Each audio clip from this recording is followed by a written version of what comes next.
ako, paikliin, pahabain, paikliin, pahabain. Sa akin, wag na nilang baguhin. Kasi yan naman yan. Lagi naman tayo nagpe-prepare ng short preparation eh. Never naman tayo nag-prepare ng mahaba-haba eh. Itong Gilas eh. Dati sana, yung panahon ni Toroman, yun mahaba-haba yun. And talagang kumuha sila ng mga players na mag-grow within dun sa pool na na-recruit nila. Kaso lang, hindi na-sustain, pare. Yung kay Toroman. Okay, yung panahon ni Cristio, Slaughter, Japet, ayun, yung napapakinabangan na ngayon. Because of that, yung nag-harvest ka na lang ng harvest.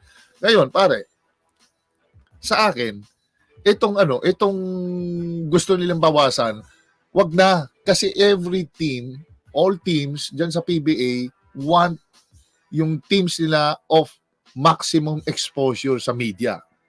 Tri-media, radio, print, TV. Gusto nila i-maximize yan. Siyempre, ayaw nila yan kung iiksian mo. Tapos, para lang, ano naman ang gagawin kung sa isang banda, kung gagawin mo 2 conferences yan, magbabago ba pag let's say hindi maganda ang performance itong this coming FIBA? Ano yun? Pag hindi maganda, ibabalik na naman sa 3.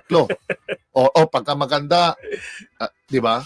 Yun, ano yung quick fix yun is, panandali ang resulta lang yun. Sa akin, hindi ko na isasuggest yung paikliin. Okay na yung 2 conference format. Sanay naman tayo. Yun lang, yung longer preparation sana na laging iminumungkahi ng kung sino-sinong coaches na dapat ganon. Paano ka makakapag-longer preparation? Siyempre, ma-identify mo na yung mga talents na magpe-perform dun sa FIBA. Katulad yan, 1 week preparation. Ang 3 kagad rito. Oftana, Scotty, Japet, nandun kagad sa Gilas. Sana nakakuha ng just in case bugbog na, itong papalit. Di ba? Sana meron tayong plan B. Yun ang sana ang parang yun ata ang nakakalimutan eh. You have to recruit well. Kung sino man nanghahawak, coach team or coach Chot, they have to recruit well and improve the system. Kasi malakas ang kalaban. So, ganun pa rin naman. Magagaling naman ng coaches natin dyan.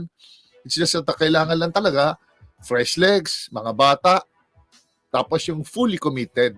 Hindi yung kamong meron tayong laging ituturo because of PBA. Parang chicken and egg ang nangyayari because of PBA. Kasi liga, hindi namin makuha yung full commitment. Di ba nga, nandyan naman yung mga players na mga nandyan. Sila Baltasar, nasa MP. Kahit yung Baltasar, pare, sa totoo lang, laro din ang laro eh. Bugbog din yun kung bugbugin sa MPBL. Lahat naman nabubugbog eh.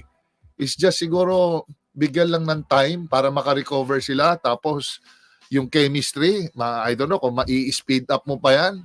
Siguro tamang recruit, tamang materyales, tamang sistema, okay na yun. That's good enough for me.